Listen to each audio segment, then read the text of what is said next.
Okay. Yeah, we back. We ain't got a lot of time on this, but Victor Ortiz is better than Manny Pacquiao, period. I'm basing this on if the two were to fight each other, who would win as of right now, today. I would take Victor Ortiz, and I'm not really basing it on his opponents or who he's fought.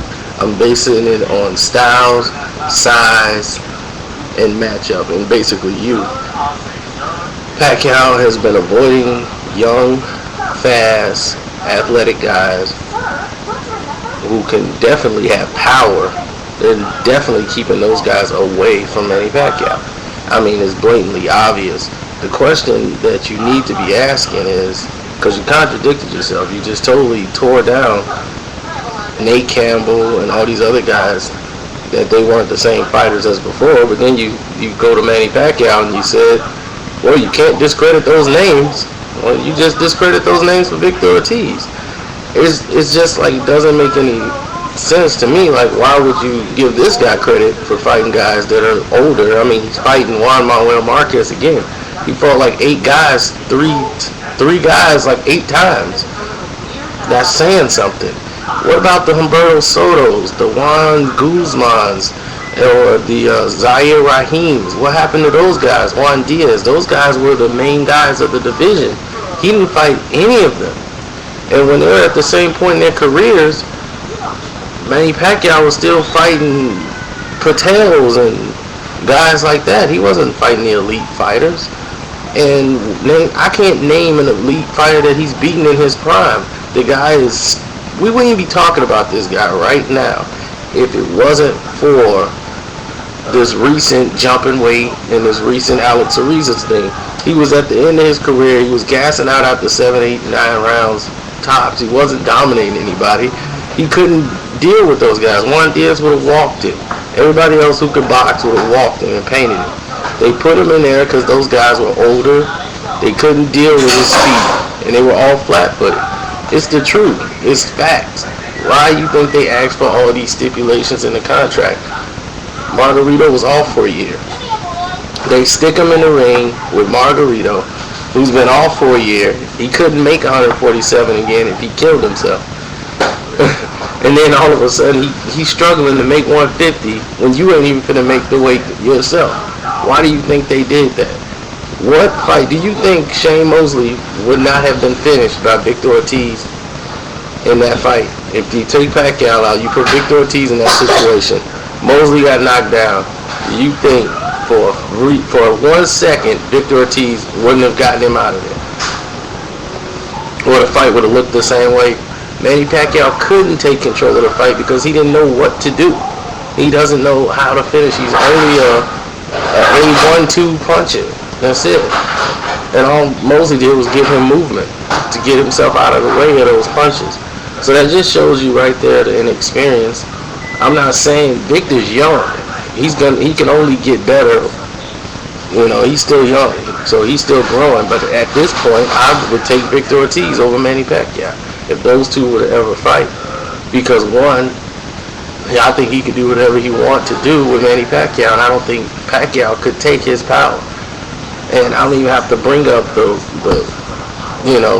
possible usage because we all know about that. But who's being looked at for glove controversy, hand wrap controversy, weight drain, and all this craziness is all coming from one camp.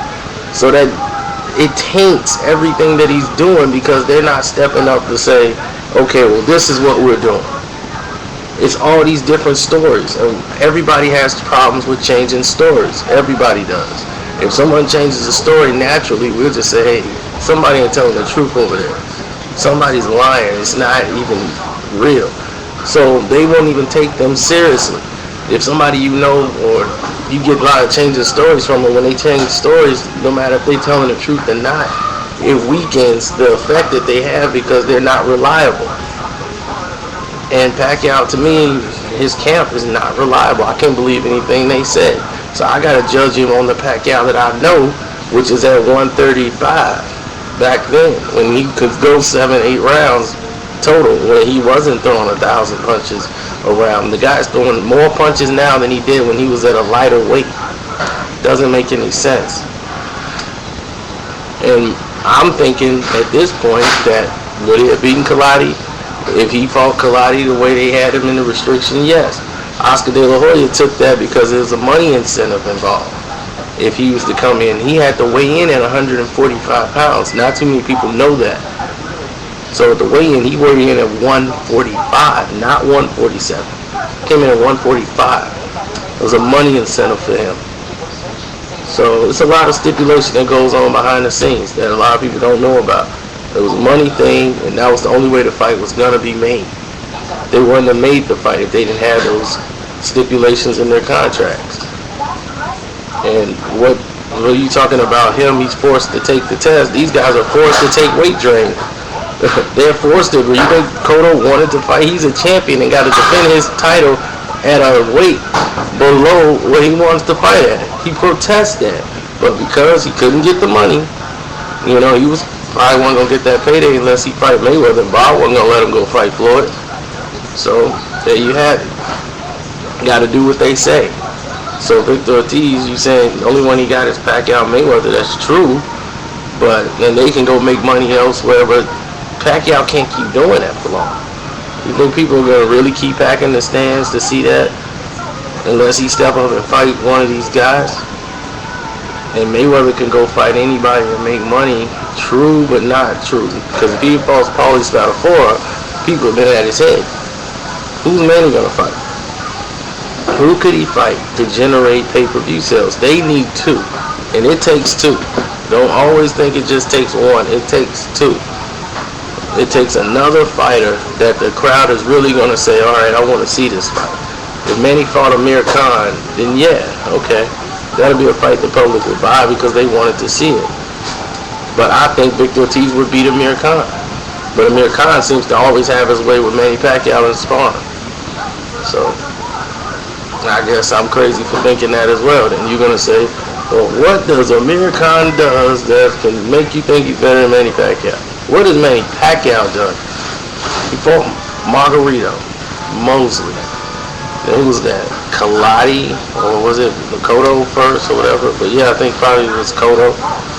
Besides the Cotto fight, and you had the Kaladi, he's had one fight that the people liked in his last 4 fights. 1 out of 4.